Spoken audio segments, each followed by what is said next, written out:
economic efficiency. Are monopolies efficient or inefficient ways for markets to produce goods and services? Okay. The first thing to note, and we go back to our sort of original picture of monopoly where we consider marginal revenue, marginal cost, and market demand. And note that the demand represents the marginal value of each unit to consumers. So that first consumer in our old chart was willing to pay $10.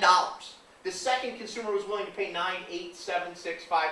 And if we think about the demand curve as representing how much each consumer is willing to pay for each particular unit, we can see that this represents the marginal value of one more unit of output. Now, firms produce where marginal revenue equals marginal cost. And what I want you to notice is that if you look at unit number Q plus 1, there's somebody out here that places this relatively high value on that unit. The firm could produce it for some cost that's lower than that value, but it doesn't get produced. Right? It doesn't get produced because the firm wishes to restrict the quantity of output in order to keep their prices high. Right? There are consumers, note, who would value additional output at more than the cost of producing that output. But by reducing output to keep the prices high, monopolies create this deadweight loss, this opportunity to get increased economic gain.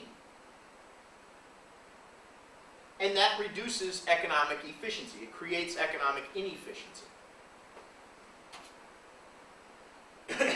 We note that monopolies might be inefficient in other ways as well. The first one is this notion of rent seeking.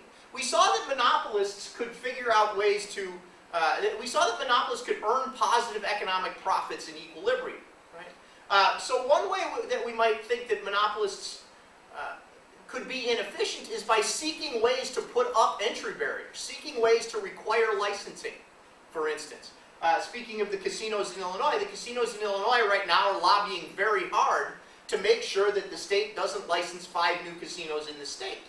Those 5 new casinos would cut into their business, cut into their market power, and so they're working very hard and spending lots of resources to make sure that the state doesn't issue new casino licenses.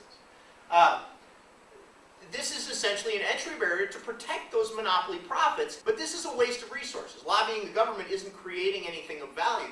It's just trying to protect monopoly profits, and to the extent that firms do that, this is another source of monopoly-driven inefficiency. The other thing that's often cited is what's called X inefficiency, where protection from competition slows innovation and cost control. This was always the argument with regards to the telephone companies with Ma Bell.